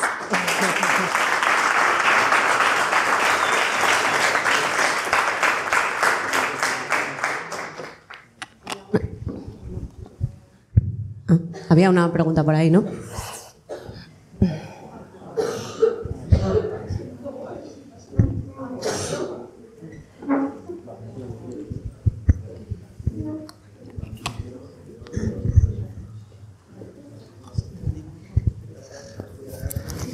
Que yo te quería preguntar que las fotos las sacaste tú, ¿no? Sí, las saqué yo. ¿Y sí. cómo es que te dejaron que cuando el guaje estaba tirando la piedra no te dijeron algo? No, la del guaje no la saqué yo. No. Y había otra que... La del guaje y la del entierro no la saqué yo, no. Y había otra que estaban como disparando o algo así. O con armas. Sí, esa la saqué. ¿Y no te dijeron nada? Bueno, la saqué desde casa de un amigo. Sí. La saqué desde casa de un amigo. Vale, era eso. Es interesante lo que planteas un poco de las imágenes, ¿eh? Porque va más allá de tener cuidado con sacar imágenes, también hay que tener cuidado con cómo sales del país con esas imágenes. Es decir, el proceso de entrada a Palestina es muy complejo porque estás muy controlada, te pueden controlar el móvil, el portátil, todo. Por lo tanto, las imágenes que yo, por ejemplo, saco allí, lo que hago es antes de dejar Palestina, las envío a algún amigo, borro los registros y salgo del país sin esas imágenes. No las llevo ni en el portátil, ni las llevo en la cámara de fotos. Llevo una tarjeta aparte con imágenes distintas.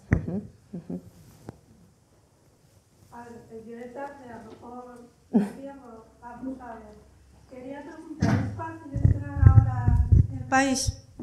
No, es bastante complicado. A ver, cuando entras hay dos formas de entrar en Palestina en estos momentos. Si entras a través de Israel, tienes que entrar a través del aeropuerto de Tel Aviv. Y hay otra forma de entrar también a Palestina, que es la frontera con Jordania. En cualquier caso, tú vas a pasar un filtro de control. Es un poco una lotería. Cuando entras allí, efectivamente yo os cuento por lo menos mi caso. Claro, yo viajo sola, trabajo con una ONG local, yo no voy con ningún grupo desde aquí, entonces yo cuando llego aquí hago el papel de turista. Yo cuando llego aquí te preguntan qué vienes a hacer aquí y tal, entonces tú dices, bueno, yo vengo a hacer turismo, voy a pasar unos días en Jerusalén o en Tel Aviv o voy a ir a la playa, porque claro, hay una zona de Israel que es turística y donde todo el mundo puede ir, ¿no? En el momento en el que ya te ven que tu discurso patina un poco, pues te pueden hacer un interrogatorio que puede durar desde 20 minutos a 3 horas. Yo la primera vez no tuve ningún problema por entrar, la segunda vez sí que me buscaron un poco más las cosquillas y la tercera vez estuve como 1 hora de interrogatorio. Entonces, es verdad que tienes que tener el discurso de a qué vas de forma clara, en ningún momento puedes decir que vas a trabajar, en ningún momento tienes que intentar no tener nada de registros en los móviles que hagan que ellos tienen la potestad de decir que no entras sin ningún tipo de justificación, también es verdad, ¿eh? Y luego es verdad que te pueden dejar entrar, pero de alguna manera estás controlada. En base a lo que me cuentas, por ejemplo, os cuento una historia que me pasó la última vez Cuando yo ya volvía de Nablus, yo tenía que hacer en autobús Nablus a Ramallah. En Ramallah había un checkpoint y luego tenía que ir al otro checkpoint en Calandia. Bueno, en Calandia, que es el paso en el que ya entras a Jerusalén, es decir, a Israel como tal, entraron en el autobús, tú vas en un autobús, la policía entra dentro del autobús, pide la documentación a todas las personas que están allí, que en este caso todos, menos yo que estaba en el autobús, eran palestinos, tenían que tener su permiso de trabajo, si no, no pueden pasar. Piden la documentación a todo el mundo y cuando vinieron donde mí, uno de los policías me preguntó, ¿y qué estás haciendo aquí? Le dije, estoy viajando, sin más. Estoy viajando y ahora pues, es el fin de mi viaje y ahora me voy a Jerusalén unos días. Y me dice, pues muy bien, pues mira, si vas a Jerusalén, vete a la cafetería del hotel tal, porque es una cafetería estupenda. Qué casualidad que era el hotel donde yo tenía reservada la noche. Es decir, en Jerusalén hay cientos de hoteles, es decir, es evidente que sabían, porque algo que ocurre es que cuando tú reservas en Jerusalén, tú tienes que dar tus datos y dar una foto de tu pasaporte, es decir, saben qué día vas a llegar y qué día no vas a llegar. Es importante controlar todos esos casos, es decir, si yo lo hice la primera vez, me alojé en Tel Aviv 3 días como para que colase que iba de turista, pero yo he tenido un compañero, por ejemplo, que hizo lo mismo, reservó 3 noches de hotel y la tercera no se quedó, se fue ya para los campos y la policía le buscó porque la tercera no se había quedado en el hotel, es decir, está todo más controlado de lo que parece. Y cada viaje que vas haciendo es más difícil entrar. Eso es evidente y está claro. Quería preguntar si al estar tú allí trabajando tienes algún tipo de protección o... No. No, ningún tipo. Es verdad que, a ver, tienes que tener las cosas como claras de saber dónde te puedes mover, en qué momentos del día puedes ir y bueno, sí que es verdad que confiar mucho en la gente local de allí, que al final sabe, pero bueno, es verdad que te puede pasar cualquier cosa en cualquier momento. ¿Y qué hubiese pasado si sonaban las sirenas mientras estabas con los alumnos fuera de sus hogares? ¿O de la escuela? Lo que ellos hubiesen decidido en ese momento. Las normas las marcan ellos. A ver, es verdad que normalmente todo el mundo, y sobre todo los niños, están muy protegidos. Intentan, evidentemente, seguir esas normas porque te estás jugando la vida. Pero si... No sé lo que hubiese pasado. Probablemente si yo hubiese decidido en ese momento no quedarme dentro de la casa o de la escuela y hubiese salido y me hubiesen pegado un disparo, si hubiesen trasladado la idea de que yo al final era una activista que trabajaba por la resistencia palestina. Al final, ¿por qué yo tengo, por ejemplo, que esconder lo que voy a hacer? Tengo que entrar haciendo ver que soy turista, tengo que eliminar todos mis registros fotográficos, tengo que eliminar todos mis registros de redes antes de ir, antes de volver y desde luego no compartir cuando estoy allí. Si yo voy a trabajar con niños, porque cualquier persona que tenga algún contacto con el pueblo palestino para ellos ya es proterrorista. Es decir, es algo tan surrealista como eso, ¿no? Ir a trabajar con niñas y con niños, ser un activista que trabaja desde el mundo del arte, ya para ellos es ser terroristas, porque los propios niños para ellos son terroristas, ¿no? Es algo que es un poco de locos, pero es así. Ahí está el caso de, no sé si lo conocéis, de Juani. Juan es una activista española que hace ya unos años, bueno, cuando estábamos en pandemia, ella tenía una ONG allí, empezó a conseguir fondos para vacunas durante la pandemia y el ejército y Israel decidió que estaba consiguiendo fondos para Palestina y se tiró 9 meses en la cárcel. Nunca nadie ha demostrado que ese dinero fuese a la resistencia palestina y Juani te lo dice claramente que no era así, pero los juicios son un poco los que son, ¿no? Y otra pregunta, ¿las sirenas sonaban siempre a la misma hora o era...? No, suenan en el momento que entra el ejército. Sí. O sea, el ejército de Israel decide cuándo entran en cualquier momento. Puede ser a las 9 de la mañana, a las 5 de la noche. O sea, tú puedes estar en la cama y empiezas a oír las sirenas, o puedes estar a las 12 en el mercado y empiezas a oír las sirenas. Se activan cuando entra el ejército. Y hay como unas... Bueno, ¿suenan nada más que entran o suenan y luego entran? Suenan cuando están entrando. Cuando están Es entrando. como un aviso. Luego ya paran y ya ellos están el tiempo que... Se supone que ellos te avisan para que entres en casa y luego ya tú te tienes que quedar el tiempo que... Todo el tiempo en el que estás oyendo disparos. Es decir, que ya sabes más o menos cuándo se han ido.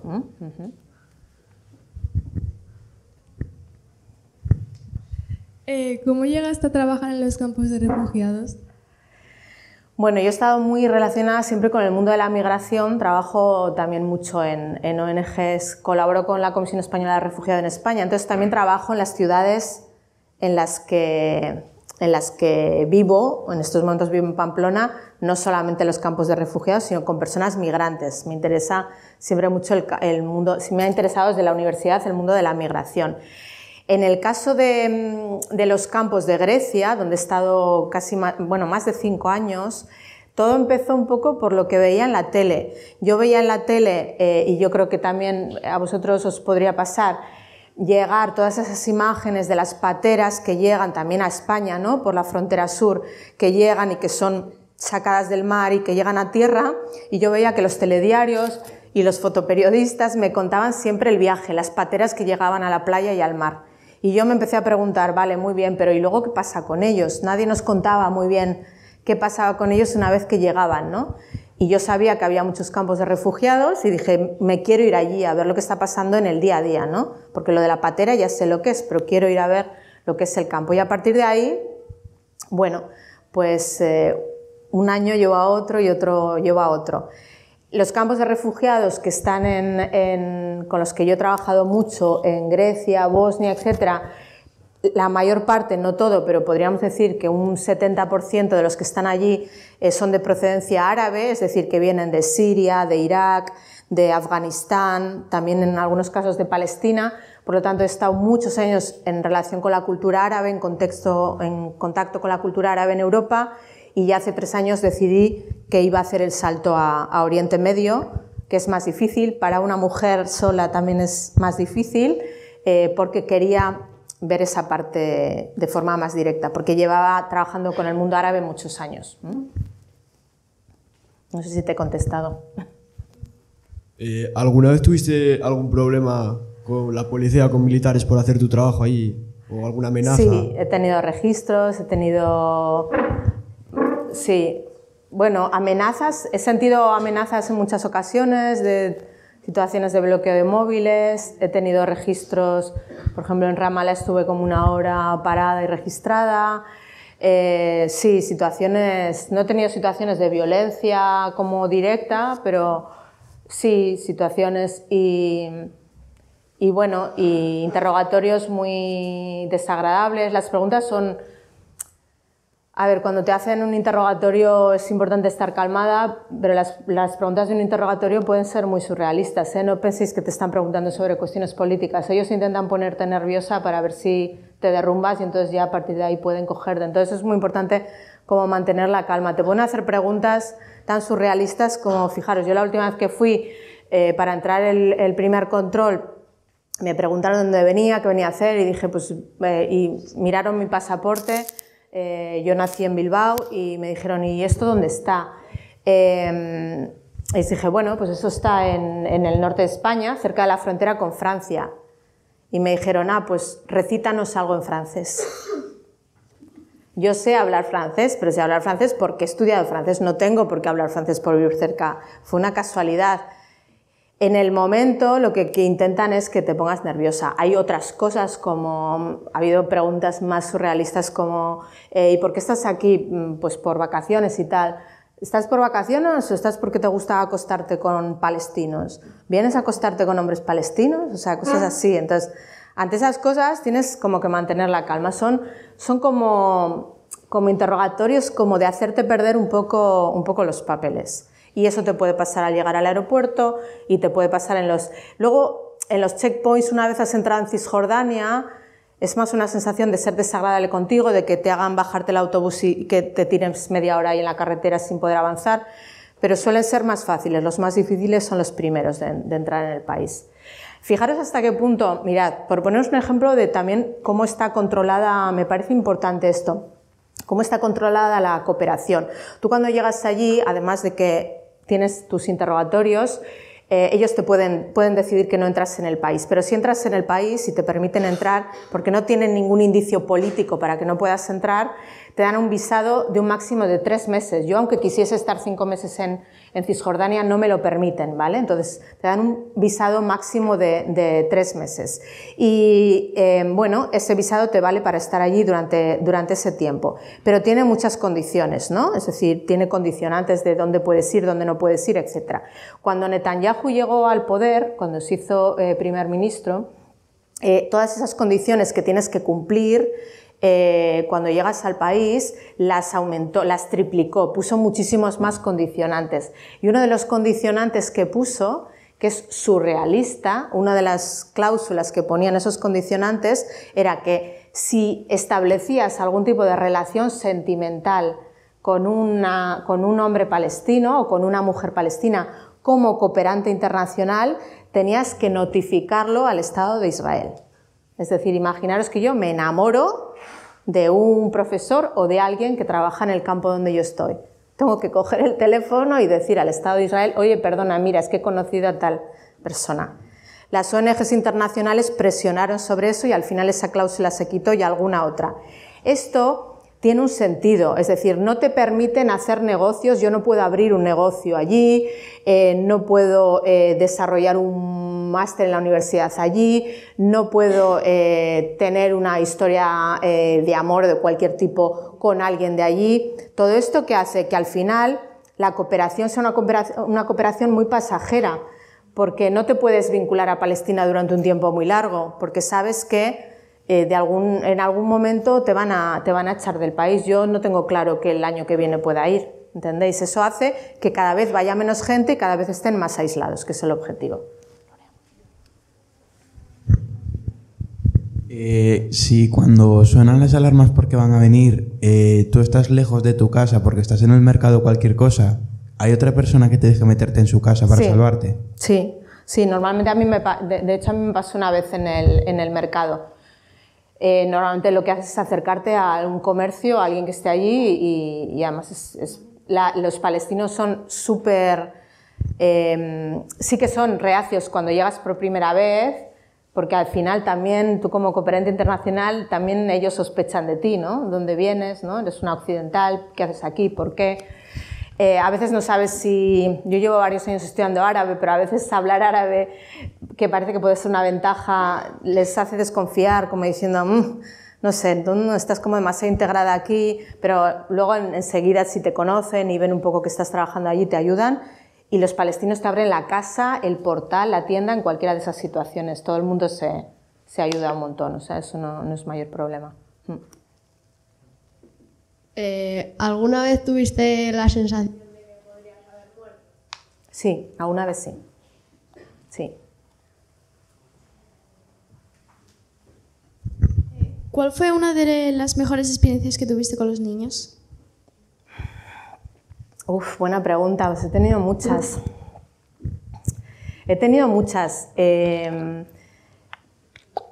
Sí que recuerdo, no una experiencia como tal, pero se me quedó muy, muy marcado. Dima, que es una de las niñas que salía en una de las fotos, un día que acabamos el taller, esa semana había habido bastantes incursiones del ejército en Nablus y yo vivía en Nablus ciudad, al lado de la parte vieja, el campo está como a media hora de la ciudad y cuando acabamos el taller y salimos me preguntó, Haití, a mí me llaman Haití, Aichiver es imposible de intentar en esos lugares. Y me dijo, Haití, ¿tú estás segura? Algo así como, ¿te sientes segura aquí? ¿Estás segura? Y le dije, sí, ¿por qué? Y me dice, ¿pero estás bien aquí? Y le dije, sí, ¿por qué? Me dice, no, perdona. No, la pregunta fue, ¿estás bien o estás segura en tu casa en Nablus? Y le dije, sí, estoy muy bien, ¿por qué? Y me dice, bueno, si no te sientes segura y si no te sientes bien, puedes venir a vivir aquí a nuestra casa. O sea, para que una niña te diga eso, para mí fue se me quedó en la cabeza. Por una parte, no solamente cuando una niña te invita a su casa o un niño es porque quiere que estés con él y es una forma de agradecer, pero hasta qué punto esa niña estaba preocupada por mi seguridad y me estaba diciendo que me fuese a vivir al campo de refugiados, que es infinitamente más peligroso que vivir en el otro lugar, ¿no? Tienen la conciencia clara de que algo puede ocurrir en cualquier momento.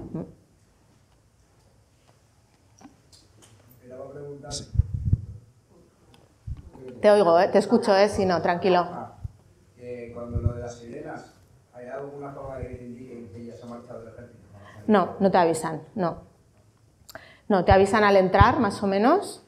Entonces se supone que ya todo el mundo entra y ya, en el momento que vas viendo que ya los disparos van bajando y se van rebajando, se supone que ya se han ido. Sí que es verdad, otra cosa que no os he extraído ninguna imagen, podía haberlo hecho, es que en muchas partes de muchas casas, tanto en los campos como en las propias ciudades, los campos de refugiados, tienen instaladas cámaras y muchos de los palestinos tienen imágenes, pantalla dentro de sus casas y eso controlan en las calles cómo llega el ejército y les permite un poco ver.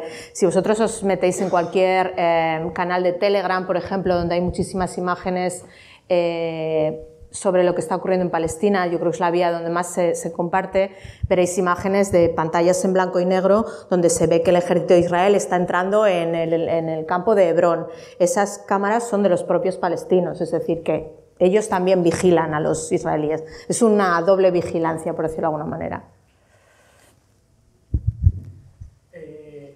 ¿Alguna vez has vivido esas situaciones de peligro? No de recibirlas tú, pero de, yo qué sé, de ver cómo disparan a alguien, cómo matan a alguien desde tus ojos. ¿Has visto cómo, yo qué sé, ponían ahí una pistola en la cabeza y hacían ¡bum! Y ahí quedó. No, o sea, ver disparar a alguien directamente no, porque tengo la precaución de intentar meterme dentro cuando pasa. Ver encañonar a gente, sí. Ver encañonar a gente, sí. Sí, eso sí. Es bastante habitual, además. Sí. Que, por ejemplo, están entrando ahí, en la zona de las sirenas. Lo de las sirenas os ha impactado, ¿eh?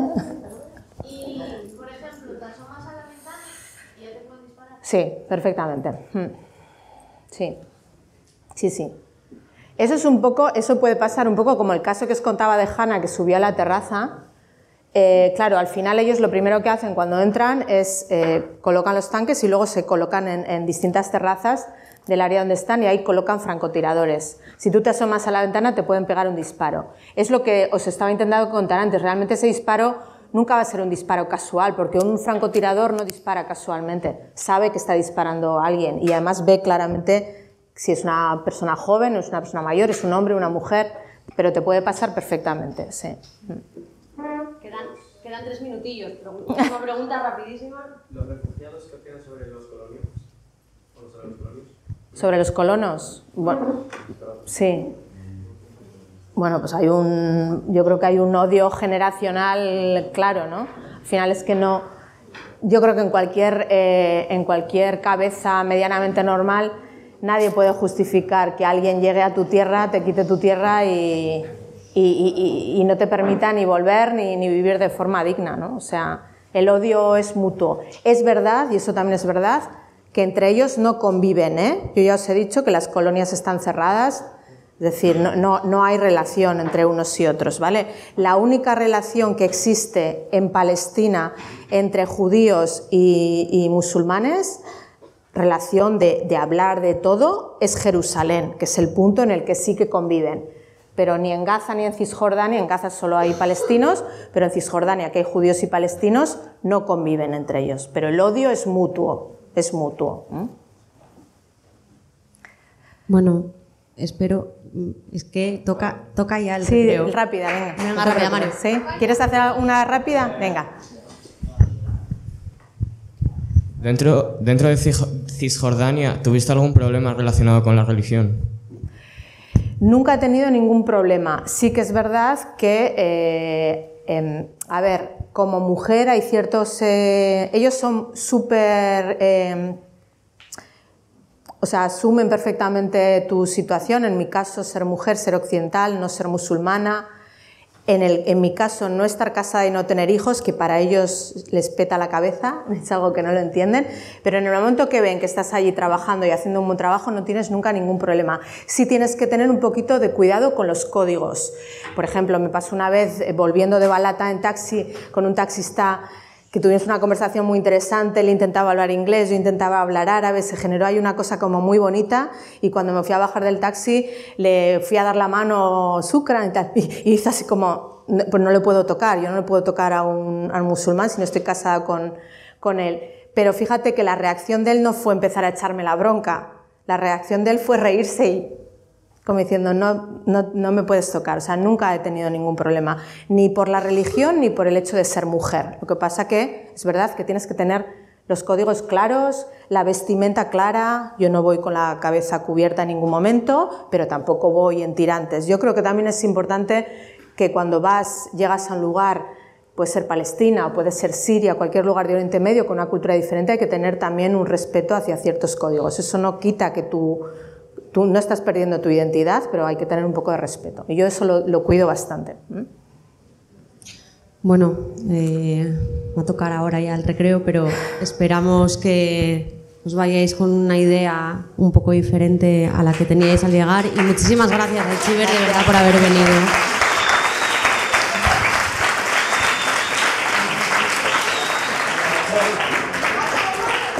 Os he dejado en redes, yo estoy con el mismo nombre y apellido en todas, que es Etxeber Urtasun, o sea que me podéis buscar ahí, contactar y lo que necesitéis, ¿vale?